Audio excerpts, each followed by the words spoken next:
Municipal કમિશનરની અધ્યક્ષતામાં પાલિકાની review બેઠક યોજાઈ. વડોદરા મહાનગરપાલિકાની નિયમિત સાપ્તાહિક રિવ્યૂ બેઠક આજે વડી કચેરી ખાતે મ્યુનિસિપલ કમિશનરની અધ્યક્ષતામાં યોજાઈ હતી. બેઠકમાં વિવિધ વિભાગના વડાઓ અને અધિકારીઓ ઉપસ્થિત રહ્યા હતા.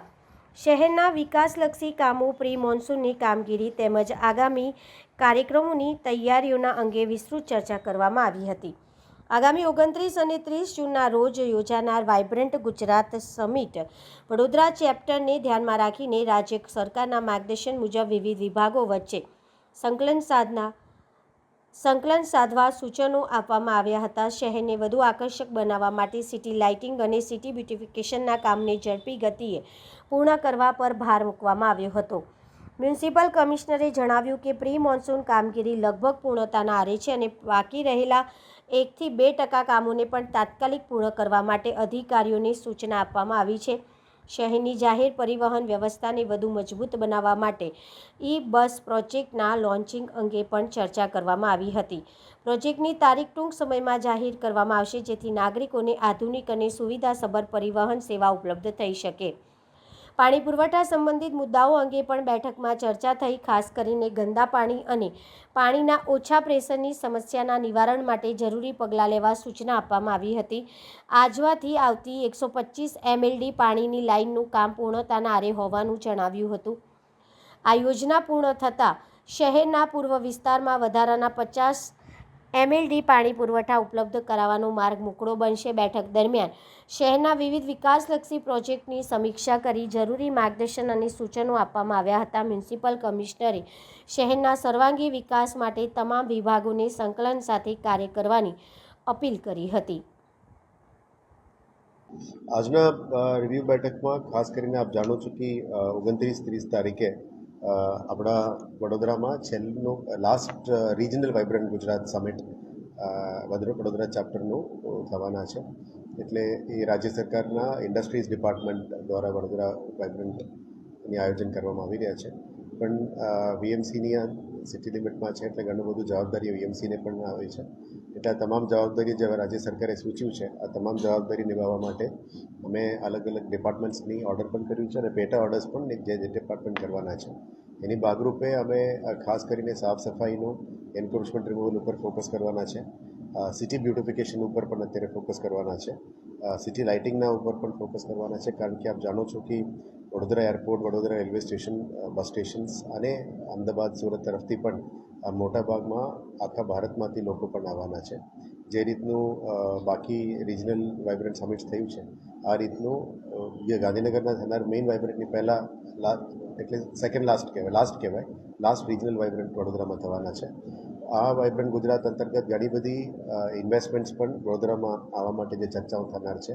રાજ્ય સરકારના અલગ અલગ ડિપાર્ટમેન્ટ્સ એના માટે પ્લાનિંગ કરી રહ્યા છે, અલગ અલગ સેમિનાર્સનું પ્લાનિંગ કરી રહ્યા છે. બીએમસીનું પણ આની અંદર એક સેમિનાર અર્બન ડેવલપમેન્ટ ડિપાર્ટમેન્ટ દ્વારા કરવામાં આવી રહ્યા છે. એમાં ખાસ કરીને high speed corridor area development ઉપર અમારું એક 2 કલાકનું સેમિનાર આયોજન કરવામાં આવ્યું છે. સાથે સાથ આમાં આપણે વડોદરા મહાનગરનું કોફી ટેબલ બુક પણ લોન્ચ થવાના છે. સાથે સાથ વડોદરા મહાનગરનું હેરિટેજ ઉપર જે કામગીરી થઈ રહ્યા છે, અત્યારે હેરિટેજ સ્ટ્રક્ચર્સનું પણ એક જે કમ્પાઇલેશન છે, એનું પણ કોફી ટેબલ બુક લોન્ચિંગ થઈ રહ્યા છે. 2 કલાકનું ચર્ચા વિમર્શ માટે વડોદરાની અંદર ટ્રાન્સપોર્ટેશન કેવી રીતે ઇમ્પ્રૂવ કરવી, લોજિસ્ટિક્સ કેવી રીતે ઇમ્પ્રૂવ કરવી, હાઈ સ્પીડ રેલ કોરિડોરની આજુબાજુના એરિયાની ડેવલપમેન્ટ કેવી રીતે કરવી, આ બધા ઉપર ચર્ચા પરામર્શ થવાના છે. એમાં વિદેશથી પણ લોકો આવવાના છે, ભારત સરકારમાંથી એક્સપર્ટ્સને પણ બોલાવવાના છે. વડોદરા સિટીમાં પણ બીએમસી તરફથી અને અર્બન ડેવલપમેન્ટ અને ઇન્ટેક્સ બી દ્વારા પણ જે લોકોને અત્યારે આમંત્રણ આપવામાં આવી રહ્યા છે. એટલે રિજનલ વાઇબ્રન્ટ ગુજરાતનું 29-30નો જે કાર્યક્રમ છે, જેમાં મોટું કાર્યક્રમ જે વડોદરાને ગ્રોથ માટે આપણે નક્કી કરવાનું છે, પાયાનું જે રિજનલ ઇકોનોમિક માસ્ટર પ્લાન છે, એ પણ ચર્ચા થવાની છે. એટલે ઘણો વર્ષોથી જે વેઇટિંગ છે, આ બધાનું અત્યારે હવે આવનારા દિવસોમાં આગળ વધવાની કામગીરી છે. સાથે સાથ આ સિવાયનું પણ અત્યારે પ્રી મોન્સૂન એક્ટિવિટીમાં જે 2%-1% જે કામગીરી બાકી છે, એ બધા ઉપર અત્યારે ચર્ચા પરામર્શ કરી છે. સાથે સાથ આ પ્રી મોન્સૂન એક્ટિવિટીના ભાગરૂપે વોટર ડ્રેનેજ અને રોડમાં જે મેજર ઇસ્યુઝ છે, એ બધાને પૂરું કરવા માટે આજે તારો ઝોનલ એન્જિનિયર્સ અને કન્સર્ન ડિપાર્ટમેન્ટને પણ સૂચના આપી છે. સવારે શાળા પ્રવેશોત્સવમાં જે અમે વિઝિટ દરમિયાન આંગણવાડી સ્કૂલ્સમાં પણ કદાચ કંઈ ખામી હોય અથવા આવનારા દિવસોમાં વધારાનું ઓરડા બનાવવાનું હોય, વધારાની ફેસિલિટીઝ કરવાનું હોય, એ બધું સુધારવા માટે આંગણવાડી, સ્કૂલ્સ અને હોસ્પિટલ્સમાં જે પણ ખામીઓ છે, નલનું કનેક્શન, ઇલેક્ટ્રિસિટી કનેક્શન અથવા કોઈ બારીઓ રિપેર કરવાનું, કોઈ ટાઇલ્સ રિપેર કરવાનું, આ બધું બેઝિક ઇન્ફ્રાસ્ટ્રક્ચરની સુધારો કરવાનો હોય એના ઉપર પ્રામાણિકતા આપવા માટે પણ અત્યારે સૂચના આપવામાં આવી છે. ખાસ કરીને આવનારા દિવસોમાં અમે આંગણવાડીઝ જે રેડી થઈ રહ્યા છે એને ઇનોગ્રેશન ઉપર લઈ જવાના છે. સાથે સાથે બ્રિજ ડેવલપમેન્ટની અંદર અંડર બ્રિજ ડેવલપમેન્ટ છે એ પણ લઈ જવાના છે. એક ટૂંકા સમયમાં અમારે એક લાઇબ્રેરી પણ રેડી થઈ રહ્યા છે, એનું પણ ટૂંકા સમયમાં પ્રગતિ ઉપર લઈશું. આવા નાના નાના જે કામો છે જે મેજર સિટીની ગ્રોથ માટે મદદ કરી એ બધું રિવ્યૂ કરીશું. અને મોટા પ્રોજેક્ટ્સ જેમાં swimming pools, sports stadiums, auditoriums, ward office, આ બધાનું પણ અત્યારે ઓલમોસ્ટ એસ્ટિમેટથી લઈને દરખાસ્ત લેવલમાં આવી ગયા છે. એટલે બજેટમાં જેટલા પ્રોમિસ કર્યા છે આ બધા ડિલિવર કરવાની સમય આવી ગયું છે. એટલે આના ઉપર પણ વિકાસ કરવામાં આગળ લઈ જવા માટે નક્કી કર્યું છે. અને ટૂંકા સમયમાં આપણે PM E-બસનું જે લોન્ચિંગ છે એનું પણ આપણે ડેટ્સ તૈયાર કરી રહ્યા છે. એટલે વડોદરા શહેરને ડેડિકેટ કરી શકાય એવા દિશામાં અત્યારે તૈયારીઓ ચાલી રહ્યા છે. સાથે સાથે ચારો ઝોનમાં જે શાક માર્કેટ્સ, જે નેચરલ ફાર્મિંગ માર્કેટ્સ માન્ય ગવર્નર શ્રી, રાજ્યપાલશ્રી, મુખ્યમંત્રીશ્રીએ આદેશ આપી છે એનું પણ બનાવવાનું તૈયારીઓ અત્યારે શરૂ થઈ ગઈ છે. સાથે સાથે સ્મશાનનું જે મેન્ટેનન્સ છે શહેરમાં, સ્મશાનની મેન્ટેનન્સ, અતિથિગૃહોનું મેન્ટેનન્સ, ઓડિટોરિયમની મેન્ટેનન્સ, પાર્ક્સ એન્ડ ગાર્ડન્સનું મેન્ટેનન્સ, જેમાં મેક્સિમમ પબ્લિકનું ફૂટફોલ છે, વડોદરા મહાનગરપાલિકાની ઇમેજ બની રહ્યા છે પબ્લિક સાથે, સ્વિમિંગ પૂલ્સ, આ બધામાં જે પણ વધારાનું કામગીરી કરવાનું છે એના ઉપર પણ વધારે અત્યારે ભાર મૂકવામાં આવી રહ્યા છે. આ સાથે સાથે ઇન્ડિવિજ્યુઅલ પ્રોજેક્ટ્સ ઉપર પણ ઘણું બધું ચર્ચાઓ થઈ છે.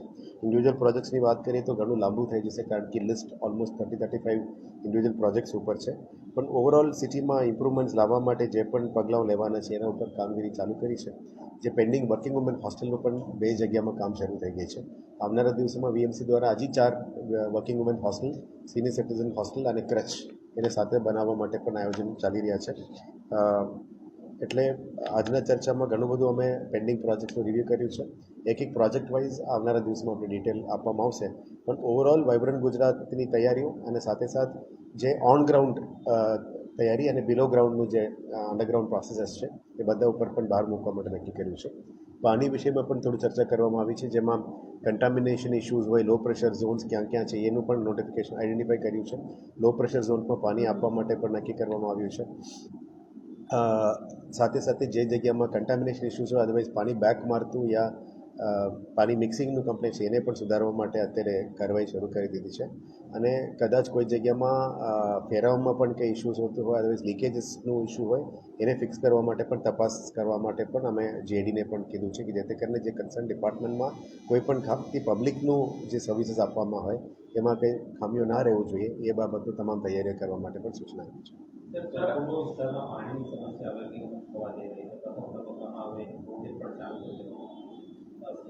હવે અમે આપ જાણો છો કે આજવાનું સપાટી લગભગ 205માં પહોંચ્યું છે. નોર્મલી અમે એક્સેસ પાણી ફેબ્રુઆરી મહિનાથી પમ્પિંગ કરતા હોય છે. આ વખતે ચોમાસા થોડું ડિલે થઈ રહ્યા છે એટલે SSNLમાંથી પણ સપોર્ટ માંગી છે.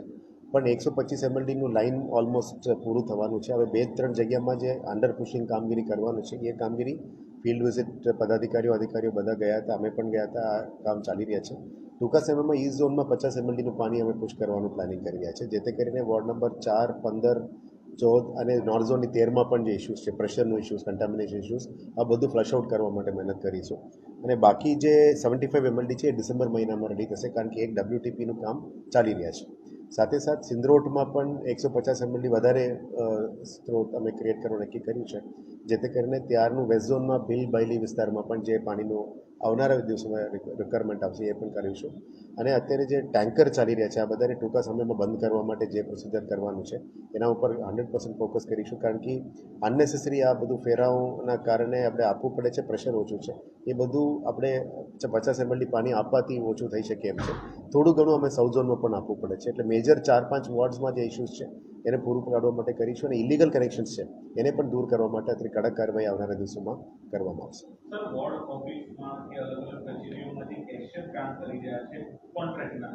આજે લોકો હડતાલ પર ઉતર્યા છે, એડવાન્સ રિબેટ યોજના પણ અમલમાં છે, સવારથી કેશ બારીઓ બંધ છે. સોલ્યુશન અમે સાંભળી રહ્યા છે, એમની ઇશ્યુ સાંભળ્યું છે, પદાધિકારીઓ તરફથી પણ રજૂઆતો મળી છે. અને અત્યારે એનું કંઈ રિઝલ્ટ કરવા માટે મહેનત કરી રહ્યા છે.